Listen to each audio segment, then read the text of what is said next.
Pour accéder au corps des ingénieurs techniques de recherche et formation, les ITRF, comme dans tout corps de la fonction publique, il faut passer par le concours.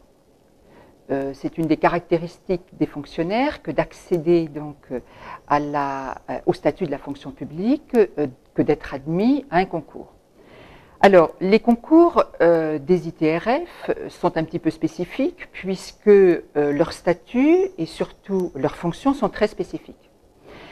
Les concours correspondent à des emplois, bien entendu, qui sont des emplois créés, contrairement par exemple à la fonction publique territoriale où la réussite à un concours n'entraîne pas forcément un emploi, c'est-à-dire qu'en fait les candidats reçus à un concours de la fonction publique territoriale sont inscrits sur une liste d'aptitudes, à charge pour eux de trouver un emploi. Les personnels reçus à un concours de la fonction publique d'État ont un concours, un poste et donc une fonction dans un établissement.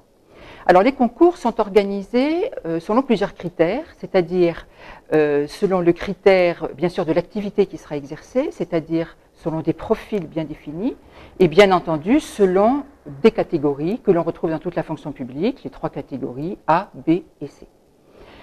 Les concours sont des épreuves de 2 sortes, des épreuves d'admissibilité et des épreuves d'admission. Et ces 2 types d'épreuves se retrouvent bien entendu dans les 2 types de concours, qui sont des concours externes et des concours internes. Alors le concours externe est ouvert sous certaines conditions, mais à des personnes qui ne sont pas en poste dans l'éducation nationale. Les concours internes sont réservés à des personnes qui ont un certain nombre d'années d'ancienneté et qui peuvent candidater à un concours interne, soit dans leur établissement, soit dans un autre établissement.